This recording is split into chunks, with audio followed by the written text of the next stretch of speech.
Buongiorno, ben trovati. Good morning and welcome to this panel on the future of cooperation and young people. Today, we will try to see how much young people count when it comes to international cooperation. So, young people are beneficiaries of international cooperation because they represent the future of countries. So, investing in youth, it's extremely important to guarantee the future and development of countries that need cooperation. But however, at the same time, young people can be at the very heart of cooperation. They can play an active role in development and cooperation projects because they can really play a crucial role with an added value. So today we're going to have a look at the projects that have been carried out and how youngsters can be involved.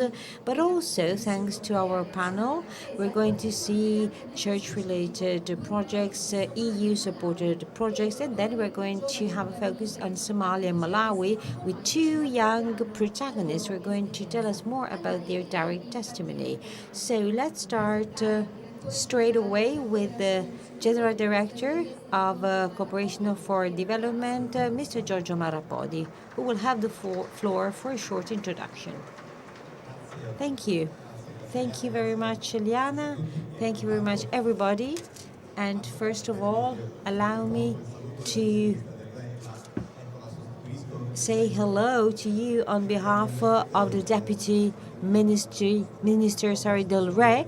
Unfortunately, there is an ongoing situation while events are unfolding in real time, as you know. So, well, she really cared a lot about this meeting because she has traveled a lot. She's been a university professor, so she's very close to young people. She has visited recently several African countries and visited schools and had a closer look at many realities and facilities. So she is absolutely very interested in this topic. So let's take today's issues. The 2030 agenda has radically changed the way to design cooperation. So the 2030 agenda changed also the philosophy of cooperation for development. And now it is specifically aimed at reaching out to young people. So before the Millennium Goals, we used to have a more sector-related approach. Instead, today, we have a philosophy that really tries to design the future in order to have a better world.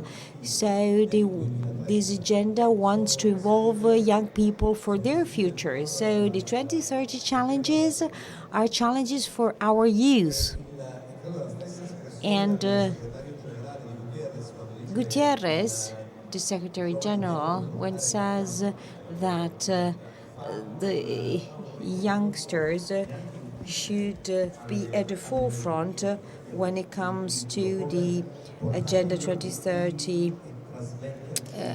goals. So, Secretary General Gutierrez says that young people should be the torch bearers of the, let's say, fire of Agenda 2030. And certainly it's not just a metaphor. I mean, it means that certainly they should do more and be more involved. So, especially also, we take care of future generations when we do things for babies and young children, when we try to guarantee them access to primary schooling, when they try to do our best to guarantee primary schooling to young girls.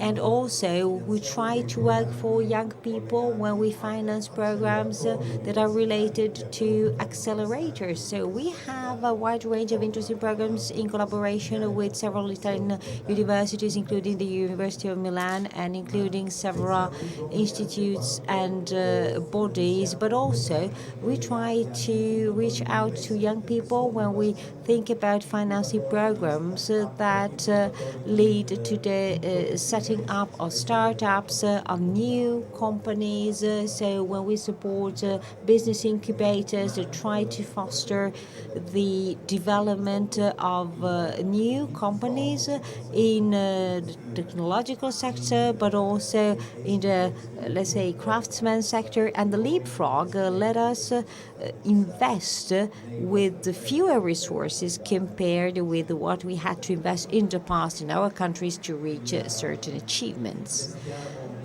On top of that, we invest in young people when we finance programs that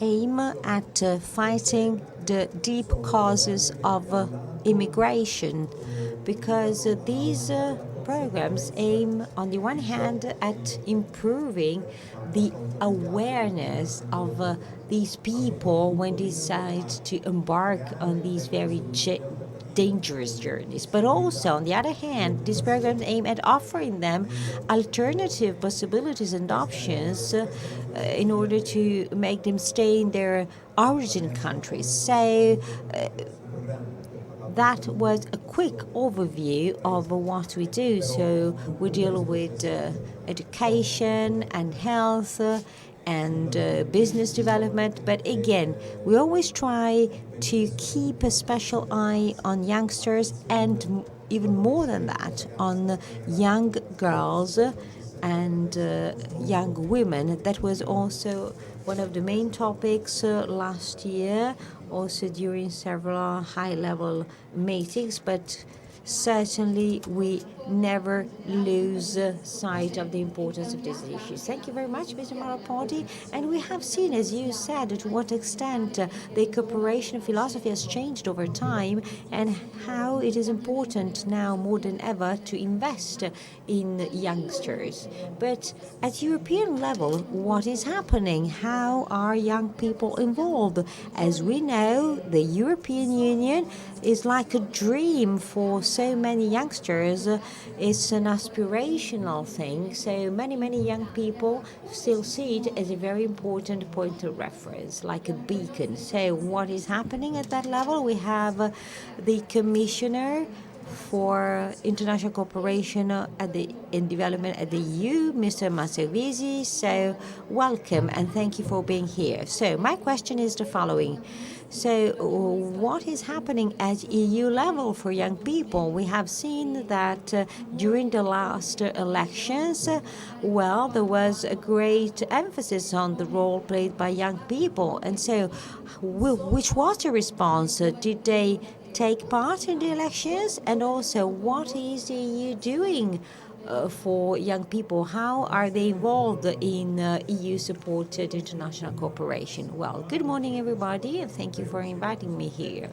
So I think that in order to set the framework, we should consider one thing. Today, 1.2.3 billion people in the world are young people. However, the distribution, so I mean between 15 and 24 years of age, this is the age group to define young people. However, the distribution is rather sort of unbalanced, because Africa is a very young continent. Instead, Asia and Europe are very old continents. So when we talk about 1.2, 1.3 billion people, we must say that 60% of the African population today is aged less than 24 years. So this is a major challenge, because on the one hand we have the so-called young people issue, but secondly we need to consider that the vast majority of world youngsters today are concentrated and will be concentrated in Africa. So really we need to try to do our best in order to create the conditions for their future development. And so this is extremely important. So we have aging continents and young continents. Europe is an aging continent, and it is separated from Africa by just a couple of dozens of nautical miles. So really, this is quite striking. A second element to be considered is that, in particular, among young Africans, there is a high level of unemployment, and also marginalization is a big issue in Africa. So it's not just a quantitative matter, but also a qualitative matter, their life situation. So in this respect, cooperation and international development help us define strategies, because our final goal is to reach sustainability. So we need to find together solutions to be implemented together in order to guarantee growth for everybody. So this is very important to be said at the very beginning, and also to be done, because once you define European cooperation policies with full consensus on development, it's a political document. It was adopted a few years ago.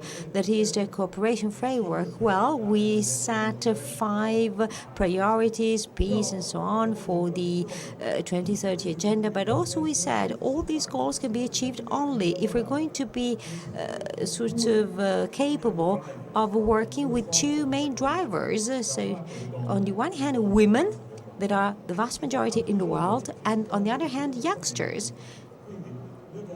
So we have put at the very heart of European cooperation for development, these young people-related issues. So young people should be partners, beneficiaries, and also players of these activities. Everything we do in Europe relies on these dynamics. So on the one hand, we want to empower them. So here we have Rejoice, who is a living example of one of our programs about young leaders, but we have others. We have mobility programs like Erasmus program, Erasmus Mundus, but also we have other programs supporting young ambassadors for peace, who are involved not only as young people, but also as protagonists of these messages. And then we have a group of youngsters that are interlocutors to policymakers and decision makers. So Europe is still a model. Europe can and should be a model, but a certain condition, because the vote expressed by youngsters in Europe has been very important, because they reaffirmed, first of all, their trust and confidence in institutions. So we should never take for granted anything. So policies and politics are a challenge, and Italy is going through a difficult time. So I would say to our politicians, please set up a credible and sustainable government that also listens to young people's voice and considers the needs of the population. So again, the EU decided to invest in young people because it believes and has trust in young people. But then young people have to deliver on their turn. Moreover, we have designed a specific investment plan aimed at creating employment for young people. So our goal is to help youngsters establish and create new businesses. They have to have access to credit, because you can have the best idea in Africa, maybe an idea that could be bankable in Italy, but there is no bank in Africa that will lend some money to that young people with a great idea. So we have created a specific program to finance innovative ideas, to create startups, small businesses. So we really want to invest a part of our resources to boost young people employment. So again, our goal is to involve them without patronizing. They just need to be involved, and we have to trust them to let them do things. And our final goal then is inclusion, sustainability. Creating wealth is not enough. Then wealth should be well distributed, because otherwise we have too many inequalities, and then inequalities become the real problem. And if we think that at global level, few dozens people own the whole world the half of the whole world wealth, it's incredible. So just a couple of dozens of people in the world have so much. So we should aim at better distribution of wealth, and this is something we try to do also to be credible. Europe has to be credible because Europe is aging, and what is worse is that sometimes we have old, obsolete approaches. Let's take immigration. Well, unfortunately, the dominating narrative about that is so old. So has been. I mean, it's not sharing oriented as it should be, and also this goes against our principles. Again, with young people, we need to be very clear and offer sustainable and sort of down-to-earth possibilities. We need to be clear. We need to be straightforward. We need to reconstruct trust and confidence in young people towards Europe through, concrete approaches, and so through being frank. We need so to convey messages that convince young people of the fact that we really want to build a better future of innovation and sustainable development for them. So this is basically what we're trying to do in the EU with our cooperation activities and with all our, let's say, branch offices in the world. And this is our plan. And then as to the results and outcome, we need to assess that together. But this is our plan. Thank you.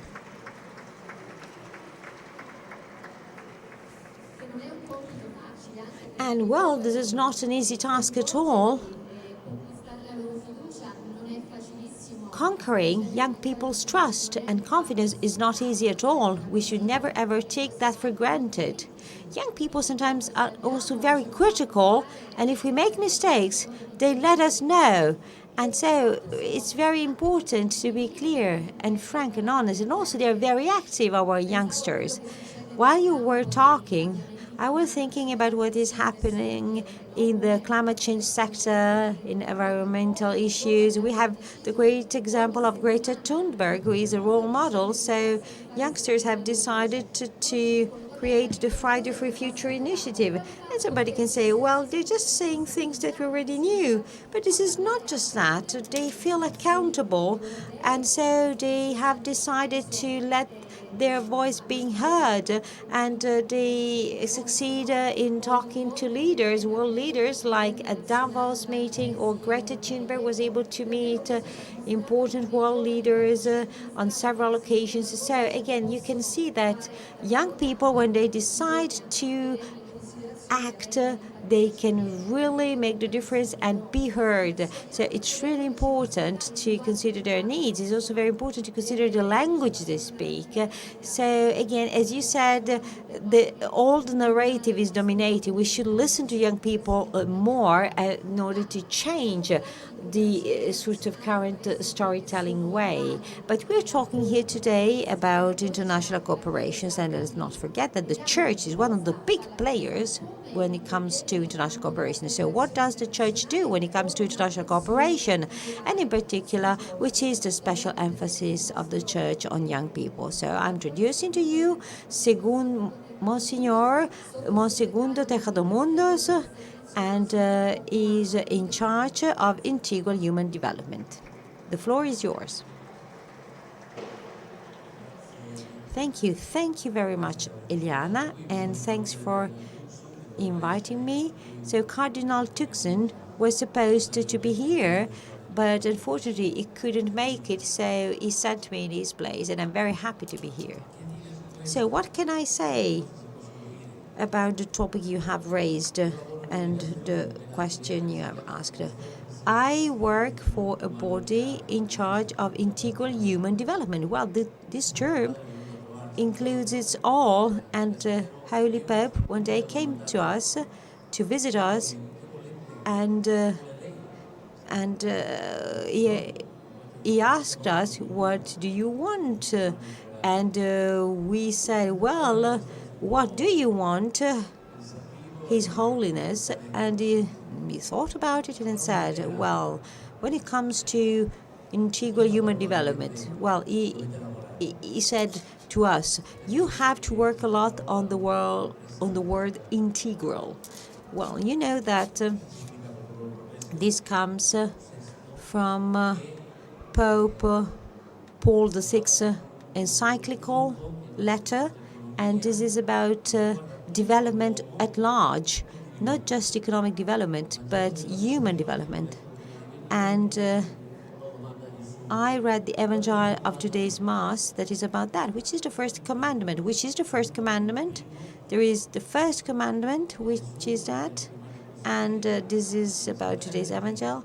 And the first one is to love God, to love our Lord. And the second commandment is very close to that, so to love our neighbor. When we talk about integral human development, we need to consider this in the Christian and Catholic world, but also I think any man with goodwill should consider this. So there is a relation to man that is not just horizontal. There is something more than that. There is a very important vertical element. So we should consider cooperation for development, including God. Putting him aside is very dangerous. So the Church adopts this integral approach in the sense that includes God. So the Church has been a pioneer through missions and missionaries. Well, I have been in Albania for 10 years in a mission from 93 to 2003. And I used to say, which is our force, our strength, is to stay there, to be on the spot. I simply kept saying that it was important to be there, to have our presence where it was needed. And this is our integrality, let's say, and this is what characterizes the action of the Church in the international cooperation sector. So when it comes to youngsters, well, they are the key players.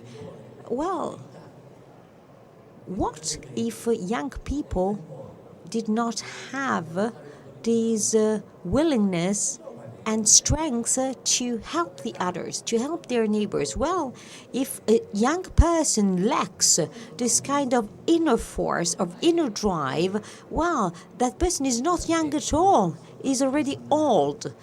And on top of that, there is a problem to be considered. It is maybe difficult to make people understand about the importance to pass on the faith and the belief, because the church can try to help developing countries and countries in need, but actually this driving force about the willingness of helping the other, well, should come from an inner force that comes from being christened. So we have today a culture, and Silvano Petrosino, a philosopher that I really appreciate, talks about a specific phenomenon, and he says that today is all about excellence, and he says that this word is horrible, so young people should be excellent, everything has to be excellent, says this philosopher.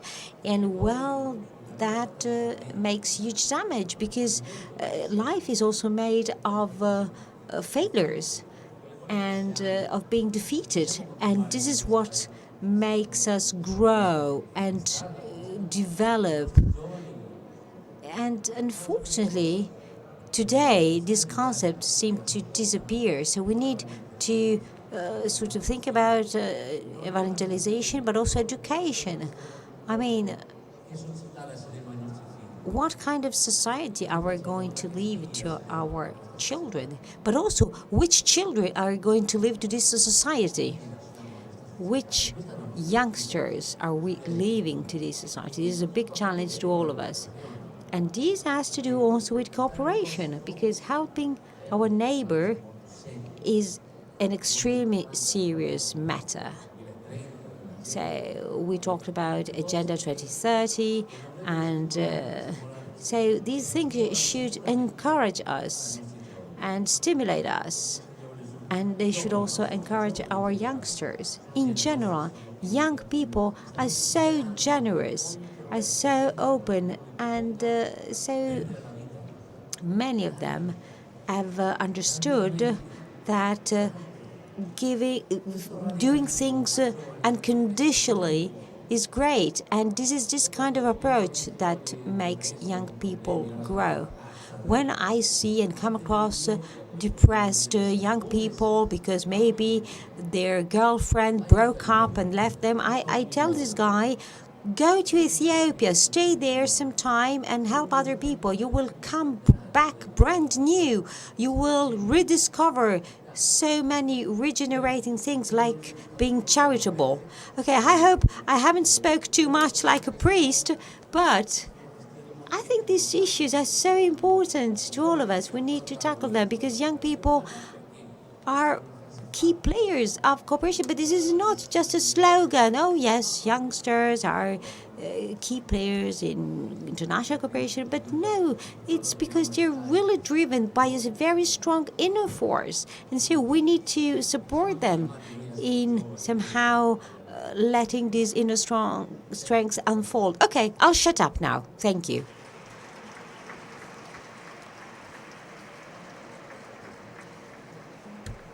È proprio così, non è sempre It is exactly like this. It's not just a matter of age. Although I have to say that looking among the people present in this room, I am very happy to see that there are so many young people. And I also very much appreciated the invitation you gave to us when you talk about the fact that young people are faced with today's problem. You rightly say that young people should go to Africa, they should go to Ethiopia, make themselves useful, because this definitely changes their life prospects. We were saying that in the world there are 1.3 billion young people, and if Europe is getting old, conversely, there are continents like Africa where the vast majority of the population is made up of young people and women. Both of them are important protagonists in this journey. So in our panel, we're bringing you to Africa. We have two young women with us. They both come from Africa. They are the protagonists of a major change. I would like to introduce to you Mariam. Rejoice Namale, the speaker is correcting herself. She is the founder of the Youth Arise Network in Malawi. Welcome, Rejoice. First of all, I would like to ask you, starting from your personal experience, how can young people be protagonists? What are the challenges, the most important challenges they face, and what solutions can they find? Thank you very much. Buongiorno. My Italian is a little bit shaky, but I'm learning. I would like to start by saying, without question, African youth have now become the protagonists in their lives and in their families' lives. They have now switched up roles in our continent. They are now the breadwinners in their families. Young girls are either subjected to early child marriages instead of an education, which frankly is very low quality education if you ask me. And similarly, young boys are subjected to menial labor, earning just $1 a day in order to feed their families. A child should not have to choose education or financial prosperity. They have to enjoy both. It's their human right. As for me, you said I am a protagonist. Thank you for the compliment. I chose to be bold in my endeavors. I chose not to live by the name that I am female, I am a woman, or I am a girl in Africa. But I chose greatness because everyone is capable of it. Young people need to be able to influence policy. If these issues do affect us, then we need to be at the forefront, telling telling necessary authorities what is relevant for us. If it is for us, it should be by us. And if it's not by us, then it is against us. This should be understood. There is a reason that there's an increase in youth-led organizations. There is an increase in youth-led cooperatives in Africa. There is an increase in volunteer organizations and businesses, all in the hopes of helping our brothers and sisters with economic prosperity. For Youth-Arise Network, for instance, we have about 100 volunteers spaced in 3 major districts in my country. These are young people who are juggling both school and sometimes work. They themselves don't even come from rich families, but they're sacrificing their energy, their time, and their minimal resources to uplift those in rural communities. So it is safe to say that the youth are ready and are willing and are capable of creating change. All we need is adequate and necessary resources and a conducive environment to flourish economically. To maximize our potential, we're asking for not only local cooperation, but also international cooperation. To echo the new Africa-Europe Alliance for Sustainable Investment, we're calling for an equals alliance on issues which affect us. To beat poverty, Sustainable Development Goal 1 especially, we need to address the major challenges in economic development, which we're still facing. We don't have a conducive environment to flourish our businesses properly. Number 1, the rigid education system is not responding to the 21st century needs. I asked a little boy and asked him, what do you want to be when you grow up? And he said, I have never thought about that question before. He's only 9. Here in the European context, ask a 9-year-old what they want to be. They will quickly tell you they want to be a doctor or a nurse or a soldier. But you find that because of lack of education, quality education, they're not even able to grasp the amount of greatness that is capable of them.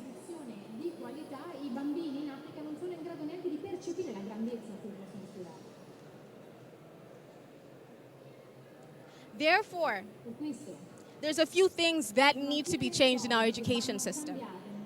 Number 1, let's beat the lack of exposure. For instance, even myself, the only reason I was able to see new things is because I was bold enough to ask. If we do not ask, then things will not work out for us because no one knows our problems, essentially. Policymakers should further invest in technology, in the internet, especially for underprivileged rural communities, so that we bridge the gap between the urban youth and the rural youth, if we truly want to reduce inequalities. African youth, European youth, American youth, Asian youth can work together in a truly global village, interact and adopt positive strategies for economic empowerment. The second thing, the kids should not have to choose between an education and financial prosperity. No. That is not supposed to happen. I advocate for financial literacy to be at all levels of education. Youth need to learn how to start a sustainable business and not dabble in menial labor.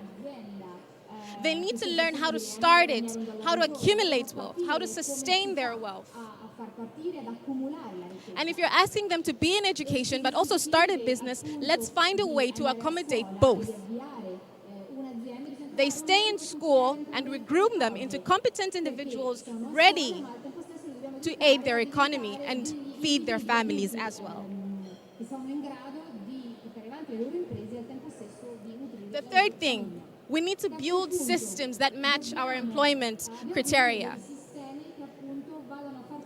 Right now, many youth are suffering because their employment arena is asking too much of them. 5 years experience when they've just finished university. How is someone supposed to have that experience? For myself, I ventured into volunteer organizations, and that has been able to catapult me as an advantage over other youth. But some are not as privileged to juggle both school and volunteering.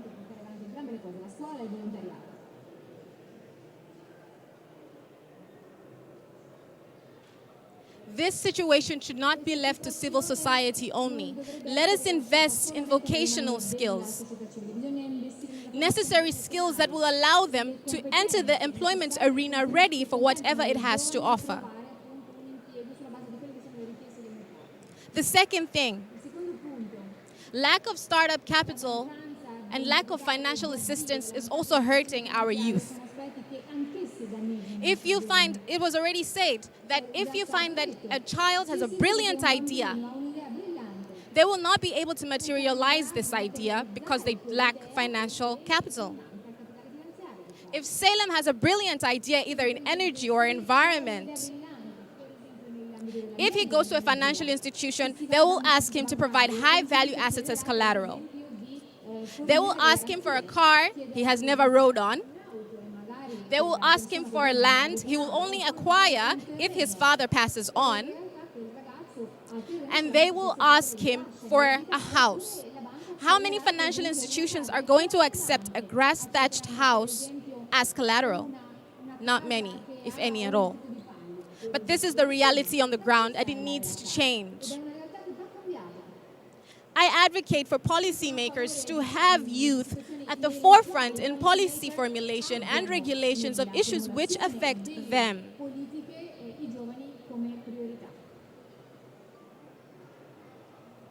The third and last thing, there's great policies on paper but ineffective implementation.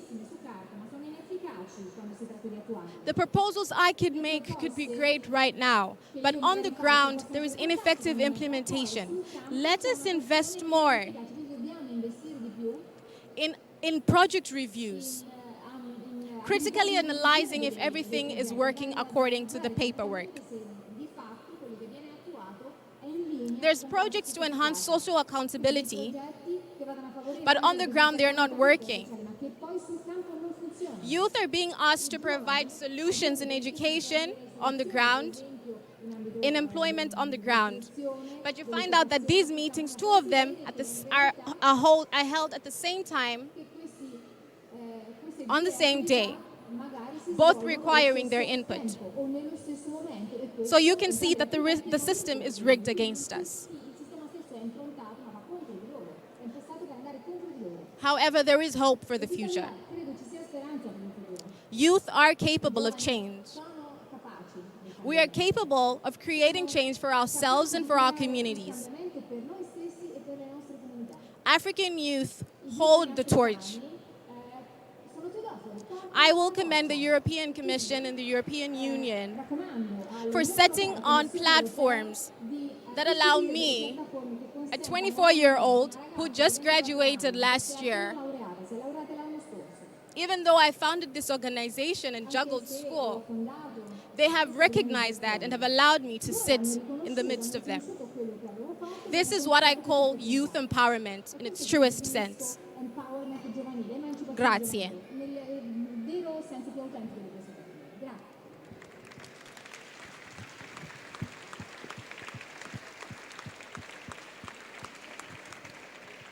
Grazie Rejoice perché ci hai portato davvero. Thank you, Rejoice, because you really helped us go to the very depth of the problem with a practical example. You told us about what you do, you told us about how you manage to do what you do, and you told about the fact that you were bold.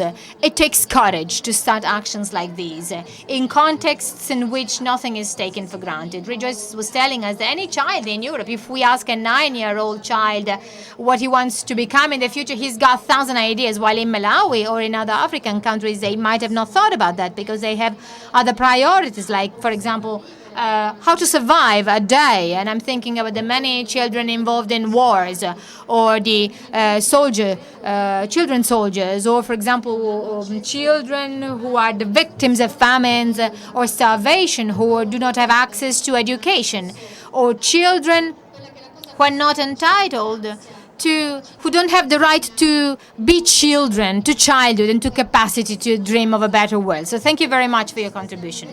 Now, we're now going to Somalia. From Malawi, we're going to Somalia. Somalia is yet another country that is facing huge difficulties due to the war, due to the lack of security, due to poverty. And yet, this is a country that is gradually and slowly growing. It's trying to solve many of its problems, and it's a country that is gradually offering prospects to young people. And many young people who were forced to leave the country, and they were forced, I would like to highlight this word. Many of these young people are now coming back home, where they left their heart and their families. So I would now like to leave the floor to Mariam Yassin Hagi Yussuf, who is the special envoy of the Prime Minister of Somalia for children and migrants. I would like her to tell us about her experience and to tell us about the difficulties of a country where the youth population is higher than the population of adults. So please tell us a little bit about the problems, but also about the prospects. Grazie. Sono l'ultima a parlare, quindi... Thank you so much. I'm the last one to speak, so I have this advantage because many topics have already been dealt with. I am a member of the diplomatic body, so I would like to start by thanking the Italian Cooperation, the Ministry for Foreign Affairs, this fantastic city of Rimini. I would like to thank Italy for its great heart that it shows in cooperation for Africa. What regions has given more than Emilia-Romagna? So thank you, thank you, thank you.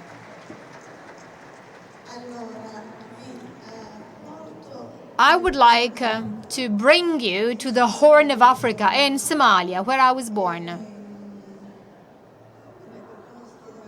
Some people might wonder why I speak Italian with this accent from Piedmont, which I'm trying to hide a little bit because I always try to be international. I myself am a migrant. I was born in Turin. I had to leave Somalia after the war. This is just to, in a way, contextualize my love for Italy. I have a double citizenship. I am a double citizen of Italy and Somalia. And I'm happy to represent my home here, at home. Thank you. Sustainable development is a topic that is very dear to me. I'm not going to hide when I say that there's no sustainable development unless young people are the protagonists of this development. Me, myself, I was an activist. I started doing awareness-raising actions in the schools in Turin. I started talking about the wars and the refugees because that was the starting point. I mean, everybody would ask me, why did you leave your country? And so I was kind of pulled towards talking about my past.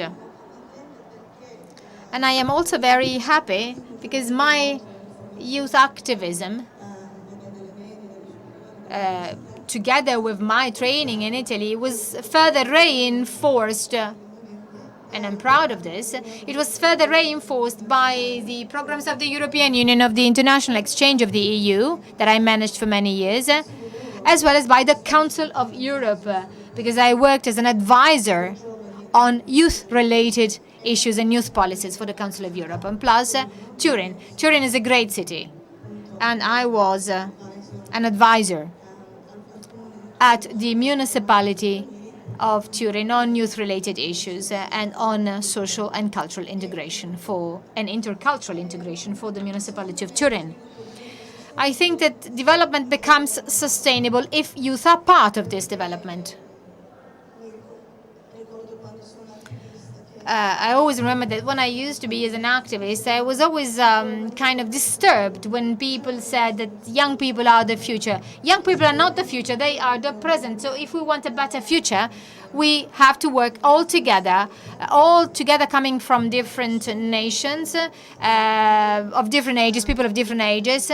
Everybody should be included. And this brings me back to the previous contribution.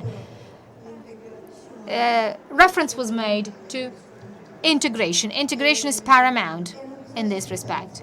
And we shouldn't wait for the future to take place. If we wait for the future, then young people will get lost. They won't find any prospects. They won't identify what they can do. And along this way, they might lose hope. And this is something that we cannot afford. I would like to talk about Somalia from the point of view of this combination between young people and the youth. So Somalia is a country of young people, as was said before. And at this very moment, young people are the beneficiaries of contributions, also thanks to international cooperation. There are lots of displaced people in Mogadishu, almost 1 million, maybe more than 1 million. There are lots of refugees in the Horn of Africa and in Eastern Africa. So we urgently need actions. A beautiful video was shown yesterday that testifies to the great work that the Italian cooperation does in Somalia. And the health sector was chosen for that, because we need to start from the mother, we need to start from the child, from children. So actions are there. However, we need to do something else from this point of view. And this is exactly what my office does. I deal with migrations and I try and convey this message, again, based on the fact that I used to work as an activist. And the message is that young people should not only be the beneficiaries of these programs. Of course, we need them to be beneficiaries. But at a given point, they are not only have to be beneficiaries. I'm not only giving you water or clothes, but I'm giving you education so that you can get out of that situation. I still remember that in 2008, that was the year when I came back to Somalia as a young researcher. Back then, I interviewed a woman in a camp for displaced people. And she asked me to convey a message to the European Union on her behalf, because the European Union was sponsoring that program. She told me that I should say that they no longer needed daily contributions. They no longer needed daily actions. She wanted to get out of that field. She wanted to be able to pay the rent. Therefore, we need to educate young people so that they can continue in their education or that they can choose a profession. They should learn how to acquire skills, to have prospects and cooperatives in order to start their own cooperatives and businesses, also with the support of the government. I've been educated for many years, and I'm grateful to my family for this. I was able, they were able to send me to be educated also after the war. But whenever I talk about development, I always remember of this woman who told me this. Because she's right. You need to have this kind of click.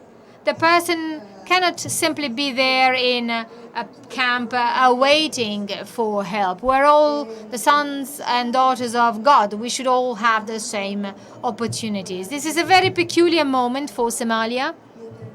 You know that terrorist attacks take place on a daily basis. Unfortunately, the news do not make explicit mention or frequent mention to that. In Mogadishu, you might have 2 or 3 terrorist attacks in a week. directed towards businesses or the headquarters, governmental offices, for example. And that's because we have an enemy in our home, an enemy that is against development, against mankind. They say either you side by me or you are against me. In this sector, I would like to point out that young Somali entrepreneurs or the Somali entrepreneurs, if you have a building that collapses because of a terrorist attack, take one day to bury the dead and reflect, but then the day after we rebuild everything. And it is the young people themselves who are no longer afraid. They have cameras ahead of us. And there are initiatives in which they, tidy up the roads. They say stop with terror. They are convinced of the fact that life belongs to God. It is not the terrorists who take life away, but it is only God who can take life away. I very much like the video that was shown yesterday. I don't know if you saw it, if you watched it. It shows the old part, the destroyed part, historical part of Mogadishu that was destroyed, and then the historical part of Mogadishu that is currently being built, and then it also shows the new quarters of Mogadishu. This city that is currently expanding, in this city there are many young people, and there's a young doctor, female doctor, who told me, I've always gone through wars, I've never experienced peace, but I don't think that there's a country better than my country. So this is a doctor, thanks to the Italian cooperation. This female doctor works at a local hospital and she saves lives every day. I would also like to point out why I deal with migration. Many Somali young people are desperate because there is little attention to their needs. They are ambitious young people. They want a better life. And they are courageous enough to cross the desert. I was in Libya. I am the national coordinator of the projects for migrants to go back to their countries, from many countries, especially from Libya. And these young people told me about their history, about their story. I told them that they were very brave, but they replied, this is the courage of desperation and hope. So even in their projects, in the projects they have, in the plans they have to go back to their countries, we should actually focus on these young people and support them to come back so that they can fulfill their dreams in Somalia. Ultimately, they say, we desperately wanted Europe, we didn't manage to reach Europe, but that Europe was created by someone, so now we should create our own country. There is this strong push, this strong elan that young people have, led by desperation and hope to cross the desert. That elan, this momentum that young people have, I can see this in their eyes every day. I can see this in any part of Somalia. It is this kind of push that we have to use in cooperation so that young people can be brave enough to rebuild their country, because this is something they can do. This is not going to be an easy way, an easy path to go, but it is obstacles that make us grow. I would like to apply to young people. I would like to thank you, because young people have played a fundamental role in this meeting, and I would like to thank the Rimini meeting for the great organization. We have witnessed what young people can do. I've been working for 5 years for the Somali government, and there are state protocols to comply with. But what I saw today, actually, I've never seen in my whole life. So this is something that I would like to praise young people and the volunteers because of this. And I am applying to young people, even if I am no longer so young, but thank you that you called me a young person. Still, I've had to face some obstacles. I'm bringing you my personal experience. In 1991, the war waged in Somalia. I survived, but I lost my father. I was an internally displaced person in Mogadishu, and this twice. I was a refugee in Djibouti, and then I was privileged because there was a family who already had links in Italy and had resources enough. So I came to Italy, led by the will to rebuild Somalia. I came back to Somalia as an advisor in 2007, 2009, and then I settled down in 2010, and I settled down in Kenya to work for Somalia. And then in 2013, I survived a terrorist attack in Nairobi, but I lost my husband. He was killed before my eyes. I was pregnant, 3 months pregnant. with another younger child, 1-year-old child at home. So I basically saw terrorism. I gazed upon terrorism. So I wondered, why is all of this happening to me?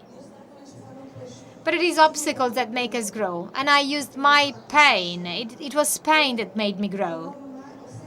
And I have always believed in development, and this at a personal level and at a community level. So I used my personal experience and remembered all of this. And this brings me back to the video I watched yesterday. Sorry for making reference so often to it, but it was really fantastic. That was a video on a woman that lost 11 children before giving birth to the 12th, who survived because of the proper surgical operation, adequate surgical operation thanks to the Italian cooperation. So obstacles are there, but you should never declare yourself as won over. If I managed to make it, if I managed to experience this fundamental growth in my life, everybody can make it. All young people can make it.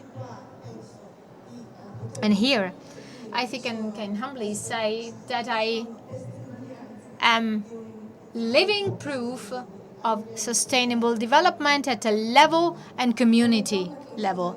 As a woman in Somalia, this is not easy. But I have a high-profile job, and in this respect, Somalia is a peculiar case. On the issue of migration, the Prime Minister of Somalia 5 years ago gave this task, this job, to a woman, to a widow. And I am like a minister. My boss is the Prime Minister. So I'm just saying this simply to say that women should be on the forefront, especially young women. Again, I am applying to young people. Do not lose hope. If they do not let you participate, please ask to participate or go and participate, because this world is yours. This country is yours. And what is taking place in Italy has an impact in Europe. This is a global world. What takes place in Somalia has repercussions in Africa and in the world. Don't listen to those who want to use your force to benefit hatred. Just take each other by the hand and take the world by the hand, because the world needs you and you can make it. Together we can make it. And Rimini is a great evidence of this. Thank you very much.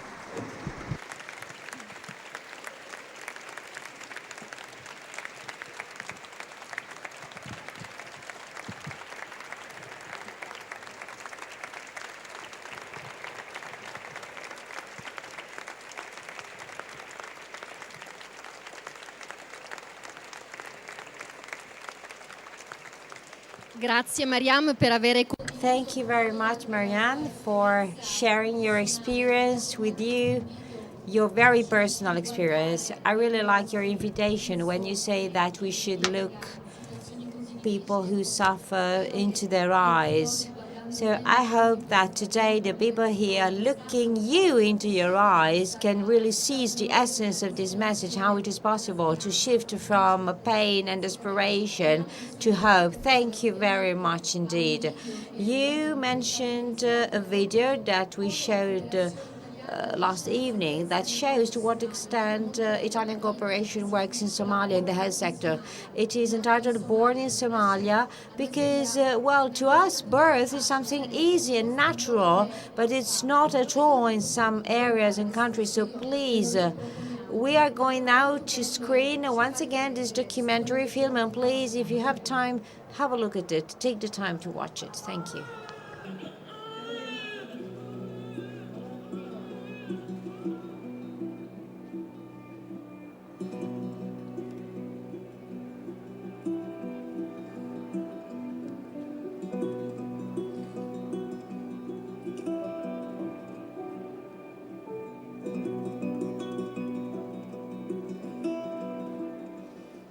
As long as I could remember, there was a war. It's improving, but there are still a lot of insecurities in the country. Most of the deliveries are complicated deliveries. we usually struggle to save the mother and the baby. As a doctor, you have to deal with the normal complications, but here you have to deal with every aspect, with the family, with the beliefs, with the traditions. You have to manage all that and try to convince the family, not only medically, but from other superstitions they have.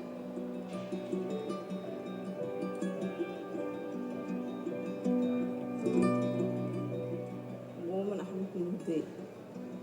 Waxaan ku dhalay isbitaal banaadir aan ku dhalay waxaan u maray isbitaalkan badbaado kan intii ay koowaad weeka markii aan dhameysta kasta aan ku dhimanaya kan maasha Allah.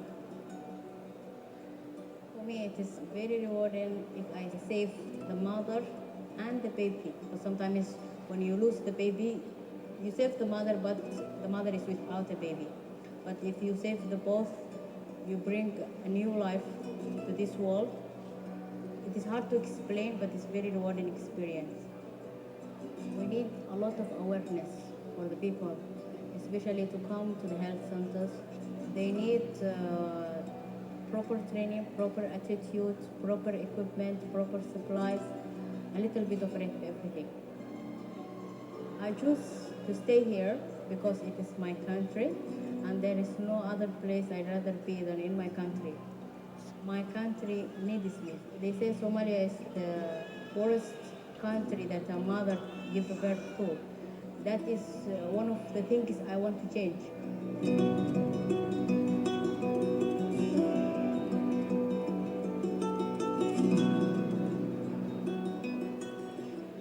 I don't think there is any country in the world where UNFPA's work is more pertinent and more important. I'm Anders Thompson. I am the UNFPA representative to Somalia. I am optimistic about Somalia. We are looking at statistics today, and of course there's still a lot of work to be done in Somalia. But on the upside, we do see some really positive signs. The work that we are doing with the government has already shown results. We see it in the indicators, we see it in the feedback that we are getting from service providers and beneficiaries. You know, I'm invigorated when I see the Somali women. I see them smiling, I see them being strong, I see them leading the way.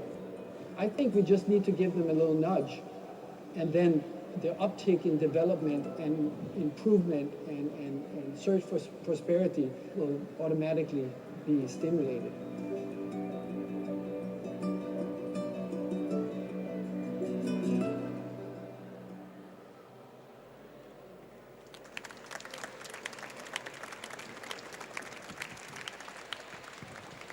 Questo video mi ricorda. This video also reminds me of what Mariam told us about Italian cooperation. As you said, Director, Italian cooperation is made with the heart. So this documentary film tells us so much. I'm always moved by the images of this video because I think about the great extraordinary mothers met in the refugee camps and what they do to save their children, the terrible journey they embark on in order to guarantee a better future to their babies and children. And they always try to somehow create a normal reality for their children, even though around them there is nothing normal at all. We have another guest. It is not with us physically, but she's with us with her heart and thoughts. She's the special envoy of the UN for youth, Jayathma Wickramanayake, who sent us a video message. Her role is very important, the UN for the youth. Let's listen to her.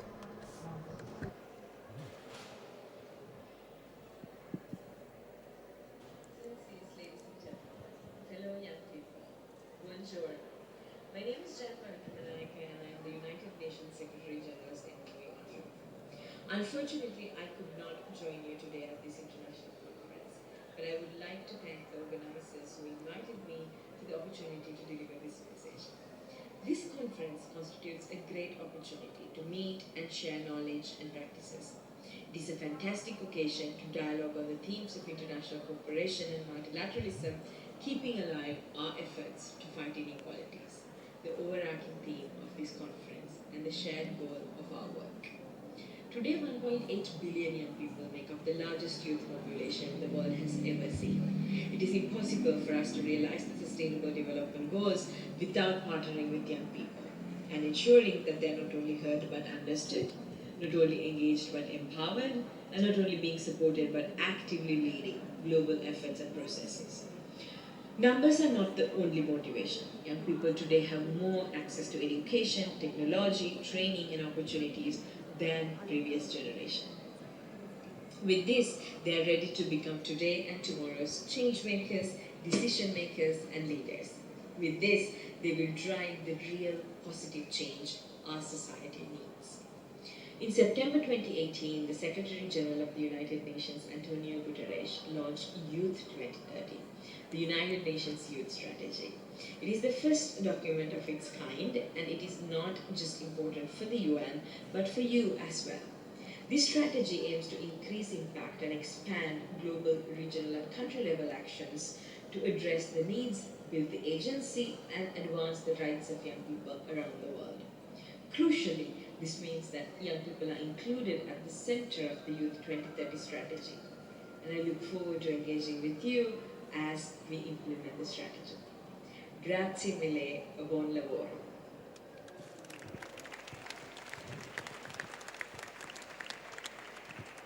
Dunque, ancora una testimonianza. Right, so we had a testimony by a very important young protagonist, a young leader. So, Mr. Manservisi, this is a great driver. So, youth and young women, two key factors. Now, I would like to ask our audience, do you have any questions for our guests? If yes, you're very welcome. Do not hesitate to ask any questions to our guests. I see some young faces in the audience.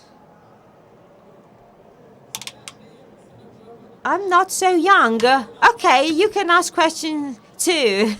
I'm a mother, 65 years old, who has some experience with asylum seekers and refugees, and I have been working with them since 2001.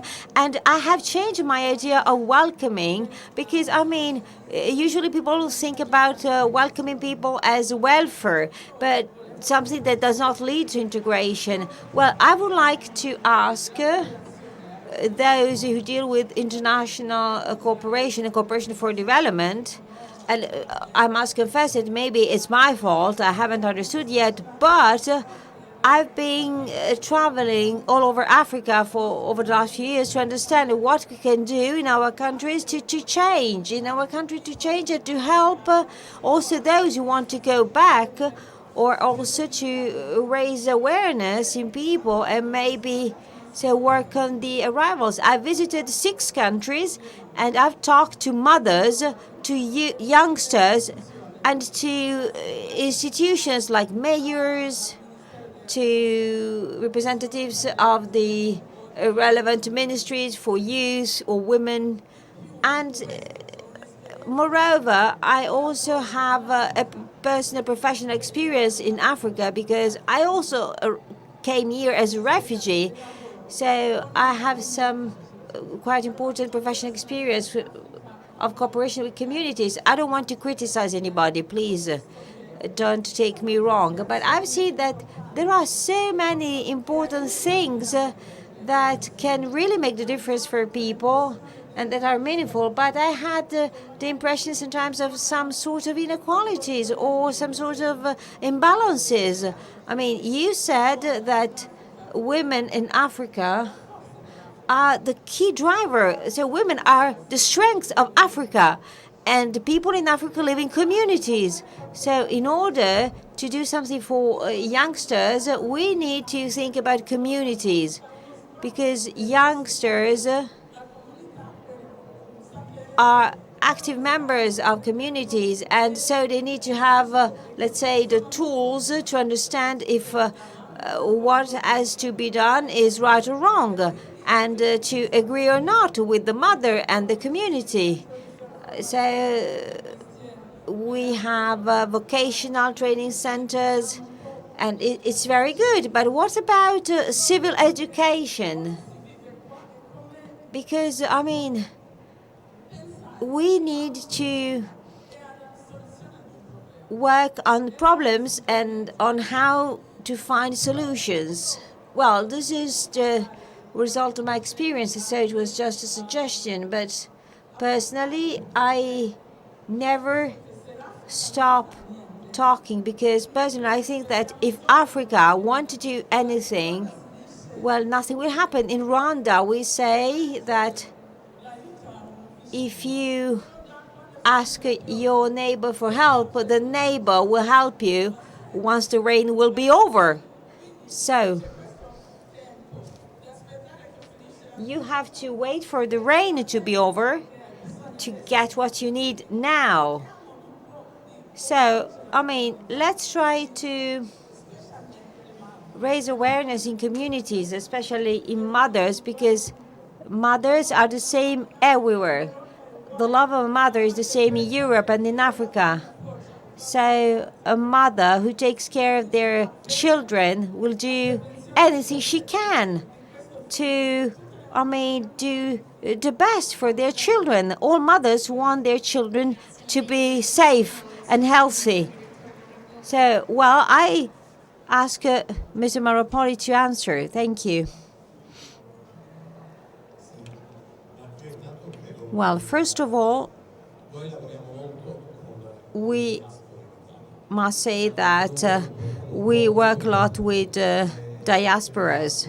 What do I mean by that? I mean with the representations of the different immigrant groups, so they have a very important role that has been growing over time. So our deputy minister, during her last trip to Sahel, strongly wanted with her over this journey a representative, Cleofastioma Burkinabe, one of the leading representatives of the African diaspora in Italy. Why do I say so? Well, because a country like Morocco, that has been growing constantly over the last few years, where we have a development rates that are constant and organic. Well, this growth is also due to the role of the Moroccan community in several countries, Italy, France, and so on.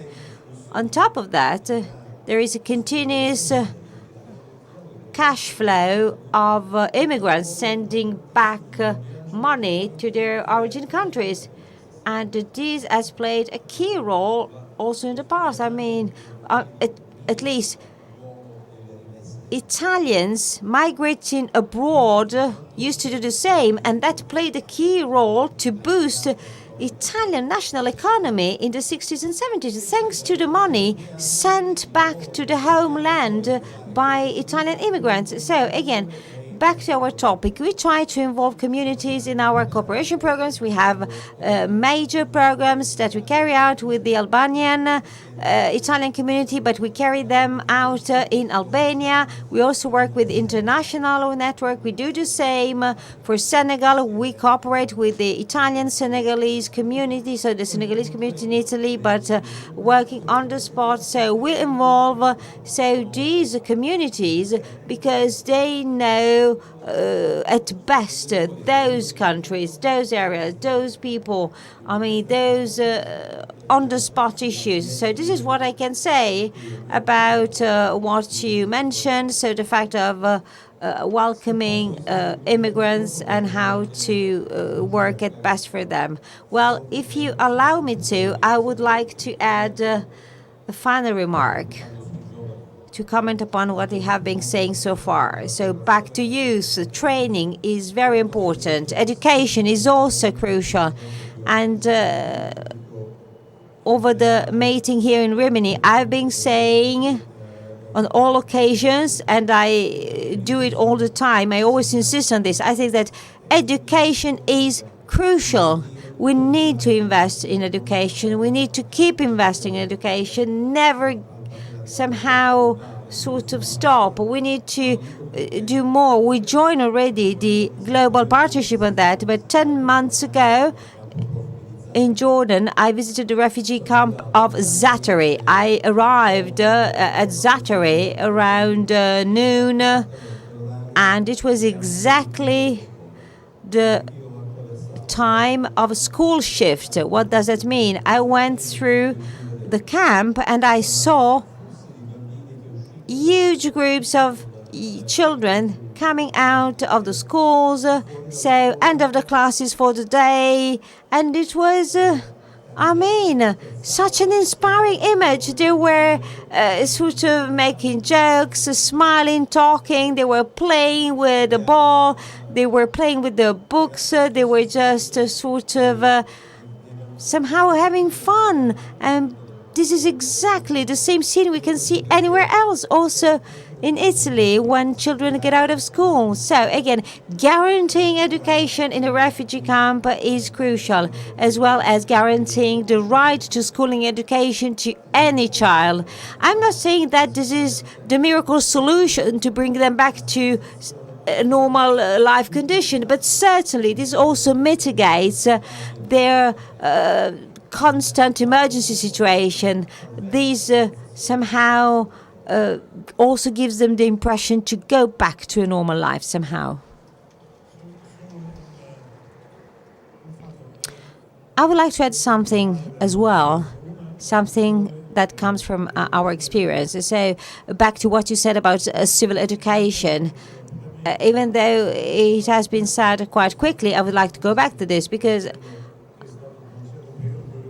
I've also worked as a general director of internal affairs, so I dealt with migratory issues, and I could see how integration was organized. So we should facilitate participation. I think this is a better expression. And the more a refugee participates in a community to the sort of commonly shared rules, and also the more a person decides on the sort of drawing up of the rules, well, then that tool proves to be so effective, because this is not just about making people involved, but also this is a key tool to make people accountable, because, I mean, there is always a starting point. There is also ways, of course, an origin community and a destination community, but I've seen very good examples of communities that have been able to somehow make all their participants live better through a more proactive role of everybody. Our European programs that aim at also the integration of immigrants and also the possibility for them to go back to their countries. Or, I mean, let's talk about people from Libya. And I want also to say hello to Rwanda, one of the few African countries who decided to join. So it's not just a matter of talking. They said, okay, we are on. I mean, we have no specific refugee groups from Rwanda, but we will host our Libyan brothers. So this was great from Rwanda.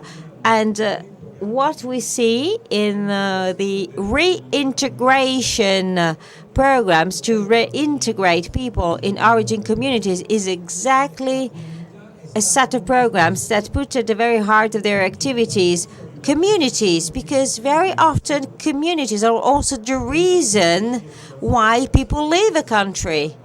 And communities can also decide to help that person, and the community can also be the driver for the person to leave. So, of course, if a person goes back to the country of origin and goes back to that community that helped them leave, well, that may generate conflicts. So it is very important to work also on communities in the country of origins to guarantee a fully successful reintegration of a person. And this is not easy at all because, well, the community can play a double role And I must say that according to our experience, this is something that has to be done with the people at large, so youngsters, women, anybody. And again, communities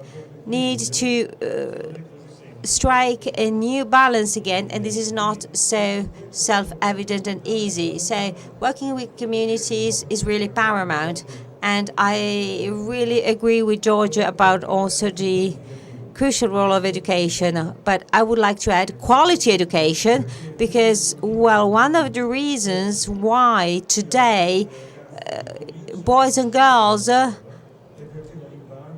leave school is that maybe they are not learning anything from teachers, and so the families will say, well, this is a bad investment at the end of the day. If you do not learn anything, it's better to send girls take the water and send boys to the fields. So again, quality education for everybody. This is our most urgent goal.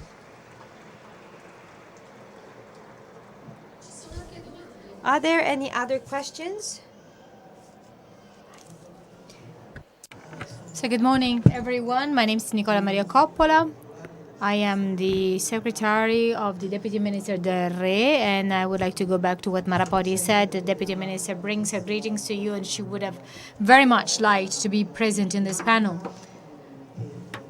I have a question for our two activists, our two young activists. You're really very, very cool, because I have to say you strongly believe in what you do. So congratulations to what you do. So going back to what Mrs. Manservisi and the lady said before, how has your activism welcomed, accepted by your community, both your community of origin and the community of the institutions? I mean, was it supported? Was your activism promoted, or were there obstacles to it? Do they try to channel your activism to make the whole community a better place that can, in a way, keep young people and make sure that other young people with you emerge like you? So what's the situation from this viewpoint? Thank you very much for your question. In my perspective, my community welcomed the idea. I will start from my family.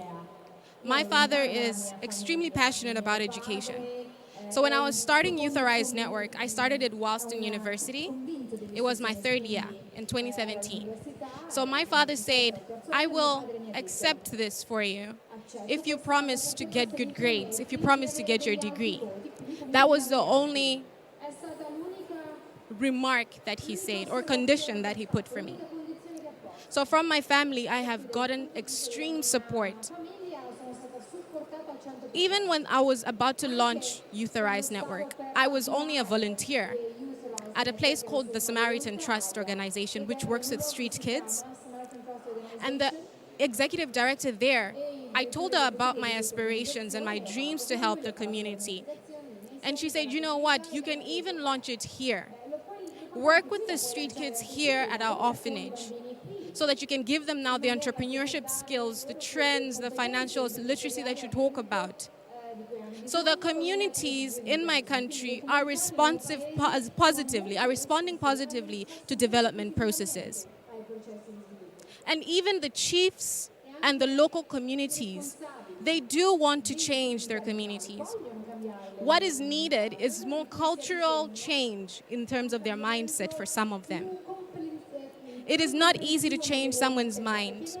So we usually tailor our programs so that they understand the importance of an education, the importance of economic prosperity, but also the importance of protecting their child and their child and their girls. So we always tell our programs to make them understand and respond positively to them. So I do not have direct obstacles because, as I said, we the youth, my community especially, my society is welcoming of the new generation right now. Grazie.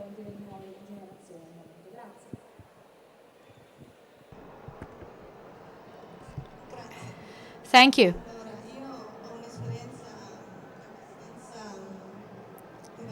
my experience has been quite different. Well, in this respect, I have to talk about my institutional role. I will always thank my family. My family has always been a very peculiar one. Women empowerment starts from the family.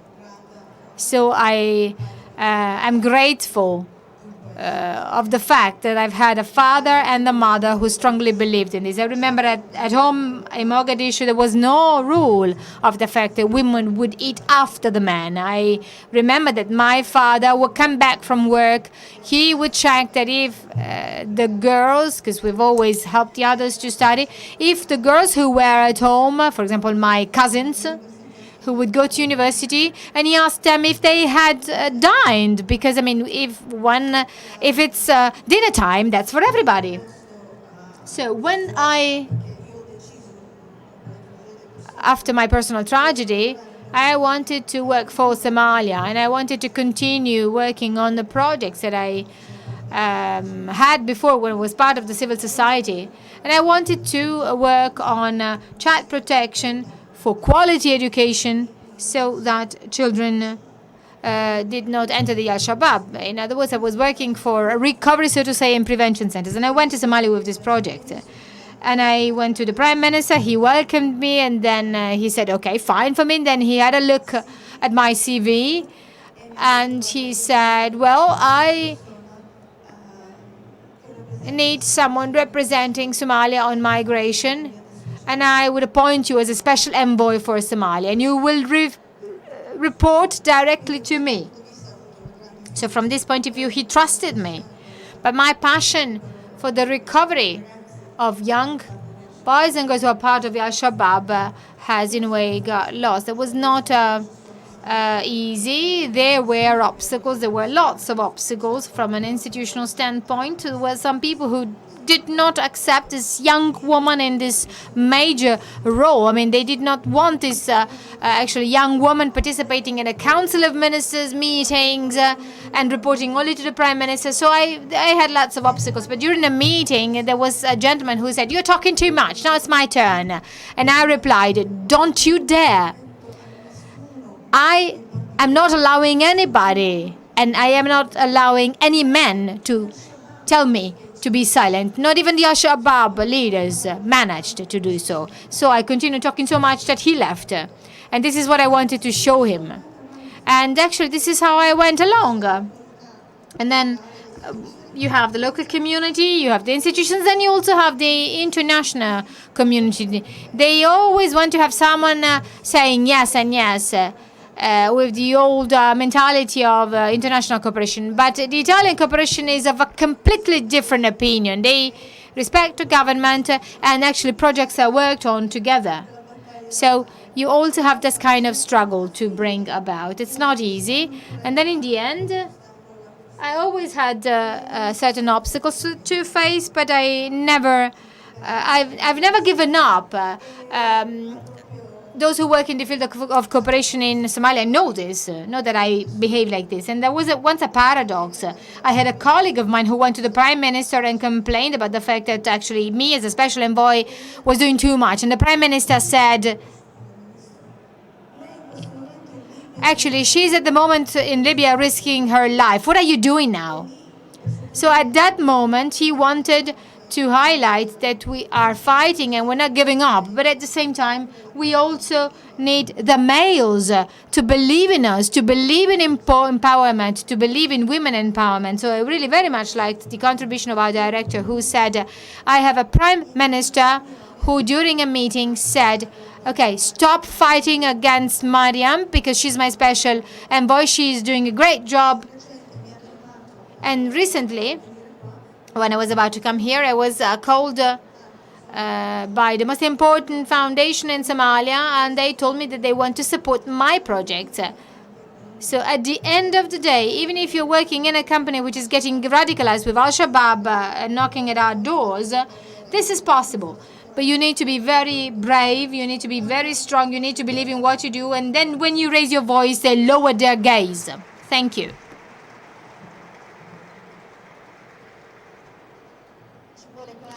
It takes courage, Mariam. It takes courage and also the willingness and the strength, like Rejoice said at the beginning of our contribution, to choose for greatness, to opt for greatness. That's fundamental. I think this time just for one last question. Good morning, everyone. My name is Jacopo Cavagna, and I am part of the National Directorate of UNICEF Italia, Young Volunteers. Thanks to this experience, I've had the chance to participate in a number of meetings with some people, migrants and refugees, people of my age. And that was a unique experience. It gave me the chance to become friends with young people who are my age, who were born some hundreds of kilometers away from Italy, but already at 17 or 16 years old, they have scars. And they will bring them for the rest of their life. And this is something that is unthinkable for us Italians. We may read it in the papers, but we do not realize how difficult it is. I think that institutions are close to us in this respect. Some months ago, I had the occasion to meet the President Mattarella, the President of the Italian Republic, to receive a recognition of my role as an activist. So institutions are close to us, and especially the President is close to us. And still, in spite of this, I still cannot grasp why in 2019, in such a big country like Italy, there are people drowning in the Mediterranean. There are people drowning in the Italian territorial waters. So I ask the representatives of the Italian ministry and the representatives of the European Union, as well as church representatives, the following. Where does the sense of humanity of Italy, of the Union, or of the whole of Christianity end? Where does it end? This sense of humanity, when people wanted to arrive to Italy are in a way hampered by political decisions. When can we say that certain behaviors are no longer tolerable and that it is no longer a matter of political clashes? I think we should all be human and find a sense of common humanity. Who would like to answer? I think first the Italian government. Well, I will answer for what our responsibilities are, and I will. We have already provided this kind of answers in the various contributions this morning. Also yesterday, you've seen the kind of work that we do. I think that we should work on information. And that was also the very sense. I don't know if you were here yesterday evening when the video was shown. There were two rappers from Senegal. There was a colleague, Luca Maestripieri, who made reference to this program. That's the Cinema Arena program. And that is a program that kind of brings these movies around, this open-air cinema around in various African countries. And it does so not so much to dissuade people from migrating, but rather to make people aware of what they're going to face. Otherwise, they're going to face a very long journey, and we know that many people sometimes do not reach the other shore. And when, even if you arrive, and when you arrive, sometimes you do not find what you were thinking of, what you were thinking to find. So on the one hand, you need to be, we need to provide information that is as complete as possible so that when people make choices, these choices are in a way made with awareness. Then, this is probably my personal belief, but I think that if you have the possibility of finding conditions of growth, conditions for growth and for development, conditions for optimism in the future, conditions that give you the chance to grant a future to your children. Of course, this brings about a whole series of things. This means that you have to rely on access to care for your children when they're little. You need to rely to health services that are capillary and can reach everybody. They are university. If you can count on the possibility to access education, if you have employment opportunities, if all of these conditions are met, well, in general, all of us would be exactly where they feel most at ease. And you are most at ease when there is a world around you that is in line with your needs. So when we talk about fighting against the deepest roots and the deepest causes of migrations, well, I think this is also included. This means that we need to work on programs to make sure that there is a good health system, a good education system, that there are good employment opportunities, programs that contribute to stop desertification, that we fight against poverty and against hunger. Plus, there are some answers that the Italian government has always provided. For example, immigration through the humanitarian corridors. Italy has been the country that has been the most active when it comes, also thanks to the collaboration with the Italian churches, the Catholic Church, the Valdese Church, as well as other religious organizations and other bodies. And we've been very active in organizing humanitarian corridors. And they are a legal channel. So I believe that it is very important that framework of legality, of lawfulness is to be maintained. That's important. I agree with you on the need to work on the deepest roots of migration. We do this together. We can do this by creating jobs, by doing information. Information is also paramount. Let us not forget that part of the people who come from Libya and who are placed on these boats are manipulated by human traffickers, by people who take advantage and exploit the need for mankind and for opportunities of these people and turn them into something which is inhuman. In other words, we are working in a context that has to be dealt with great determination, the same determination that because we're dealing with very terrible mafia crime organizations. They are death machines. So I agree with everything you said. However, we also have to say something else. We should also think that the Mediterranean is also a European sea. So anyone who dies in the Mediterranean is a defeat for the whole of Europe. Of course, Italy, geographically, due to its position, is most exposed. But Italy is Europe. So anyone who dies in the Mediterranean means a defeat for Europe. So that's a problem that has to be dealt with more together, with more activism, with more participation, with more solidarity. I think that's the way that we should do in order for us to do more positively. So the idea of stopping arrivals shows a malaise, and I'm not going to say anything else about this. I'm only going to talk about malaise, but that's not the solution. The solution means that we need to do more together.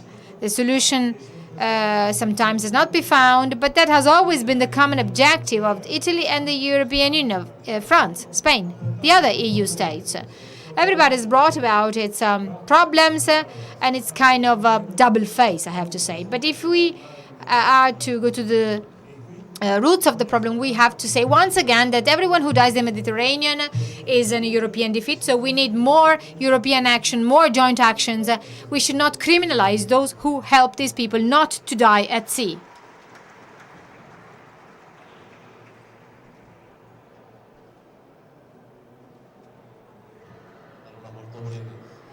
Just a couple of words, actually, on migration. The migration problem is a global problem. All the migration, consider just the migration flows in Asia or in South America. And the Pope wanted actually to make a direct comparison between the migrants and him himself. And this is something that it is the Holy Father who takes care of.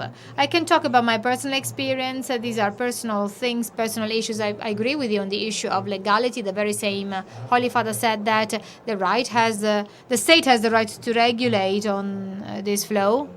So states are there also to, in a way, govern this reality, to manage this reality. I also agree with you on the fact that if someone dies in the Mediterranean, that's a defeat for the whole of Europe. I come from Spain. So there's also that country, that part, which is very much white felt. I'll talk about my experience. Like I said before, I worked as a missionary in Albania for 10 years. I never helped anyone to come to Italy, and I was the director of Caritas. So I had direct access to the embassy. I mean, I could have helped someone. Maybe I made a mistake, but I always told the people who were there, who wanted to come to Italy to, build their future, to study, etc. I told them that I would bless them because they had the right to go to Italy, and that I wanted them to have the best. But I came here to help you here. If we all start going to Italy, well, Italy will have the best Albanian brains, and what else should be left here? It is here in Albania that I want to build a hospital or a university.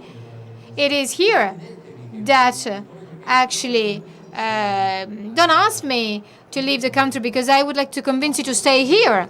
And they would reassure me by telling me that they would come back. But then we all know, it's difficult to come back. It's difficult. You get married in the other country, you have children, it's difficult. Of course, men have the right to move, but they also have the right to remain, to stay in the country, to build something in the country. This is something that I would like to highlight. The African Episcopal Conference gave this message on the occasion of the last meeting in July. They focused on the right that people have to stay. That's no obligation, that's a right, like the right to move. Because men have always moved. So this is how civilizations have been built. Through the migration of populations, of peoples. And I think that on this, Pope Francis has this topic is very dear to Pope Francis. That's a topic that touches upon us all. Nothing excluded. No one excluded. Okay, thank you very much. Before greeting you all, I would like to tell you that we are hosted by the Rimini Meeting for 40 years. The Rimini Meeting is the result of outstanding work, and it continues doing this outstanding work thanks to the contribution of everybody. So inside the fair, you can find some boxes, counters, marked with a red heart with the indication donate now. So each and any one of you is invited to contribute like you want. It's important that you donate, irrespective of how much. And I'll invite you to do it. I would like to thank very much all of our guests. It was really a very great pleasure for me to chair this session and to be with you. I would like to thank the public for your great interest. Thank you very much.